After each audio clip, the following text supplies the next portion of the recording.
Tematsko modeliranje je tehnika nenadzorovanega rudarjenja besedil, namenjena luščenju tem iz besedil. Pogosto se uporablja v podpori za stranke, digitalni humanistiki, biologiji ter medicini.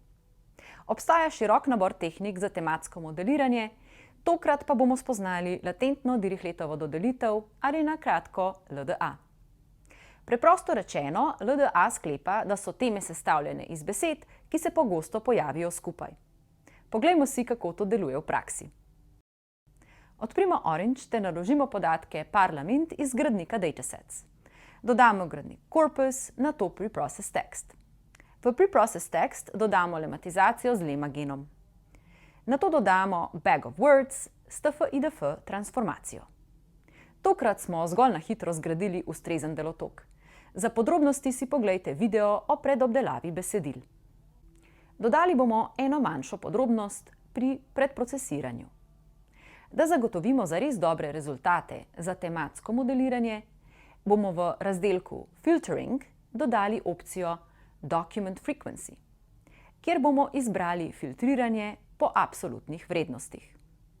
Filter bomo nastavili na 10, pri čemer se drugo polje avtomatično nastavi na max. Pustimo tako. S tem filtrom bomo odstranili besede, ki se pojavijo v manj kot 10 dokumentih. To je smiselno, ker iščemo teme, na teme pa naj imajo vpliv pogostejše besede, ne take, ki se pojavijo zgolj v nekaj dokumentih. Končno se lahko posvetimo latentni Dirichletovy dodelitvi in s tem tematskemu modeliranju. LDA predvideva, da besede, ki se pogosto pojavljajo skupaj, definirajo temo, ter da vsaka beseda v dokumentu z neko verjetnostjo pripada temi. Vsak dokument je mešanica majhnega števila tem.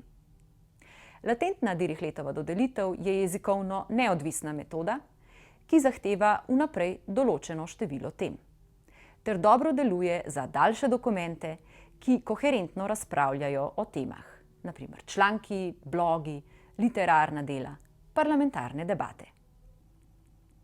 Povežimo Topic Modeling na gradnik Bag of Words. V gradniku Topic Modeling je že izbrana metoda LDA. Za lažjo razlago v videu nastavimo število tem na 5. Teme izgledajo dokaj smiselno. Prva tema je bolj proceduralna, druga govori o pokojninah, tretja o Brexitu in tako dalje. Iz prikazanih skupin besed že zmoremo razbrati splošne teme, a temu je redko tako. Še boljši način za razlago tem je gradnik LDA-VES. Povežimo ga na Topic Modeling. Ampak povezava med njima je rdeča. To pomeni, da moram prevezati povezave. Dvokliknemo na povezavo, da se odpre urejevalnik povezav. Namesto povezave Corpus Topics bomo v Topics povezali All Topics izhod.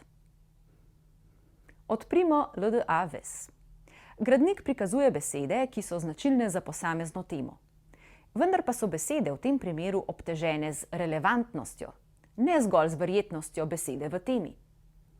Relevantnost je razmerje med verjetnostjo besede v temi proti verjetnosti besede v korpusu. S spreminjanjem relevantnosti se vrstni red besed v gradniku spreminja. Če nastavimo relevantnost na 1, bo vrstni red enak temu iz gradnika Topic Modeling.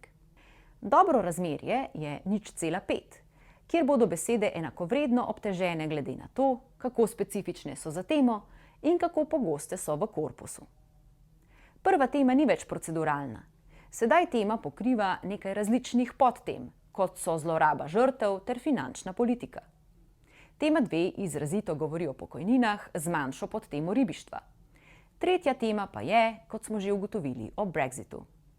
Za preimenovanje tem uporabimo gradnik Edit Domain. Povežimo ga na Topic Modeling, iz seznama pa poiščimo značilke, ki se začnejo na Topic. Nato preimenujmo posamezno temo.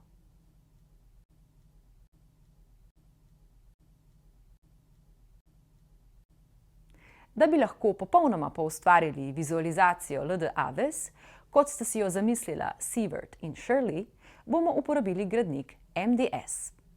Povežite ga na Topic Modeling. Kot prej, ponastavite povezavo tako, da povežete All Topics z Data. Jaz bom to storila tako, da bom držala tipko Shift ter direktno izbrala pravilno povezavo. Točke v gradniku MDS predstavljajo teme. Poimenujmo jih temu primerno. Velikost točk bomo nastavili tako, da bo ustrezala verjetnosti tem, oziroma marginal topic probability. V gradniku sedaj vidimo, kako podobne so si teme med sabo, ter kako močno zastopane so v korpusu. Z gradnikom Topic Modeling smo izluščili 5 tem, ki smo jih pogledali in poimenovali s pomočjo gradnika LDA-VES. V gradniku MDS smo opazovali njihovo podobnost in zastopanost. Za konec naj spomnim, da metoda LDA dela dobro z daljšimi dokumenti z dobro opredeljenimi temami, kar parlamentarne razprave so. Za druge tipe besedil so primernejše druge metode, na primer BERT topic ali pa gručenje.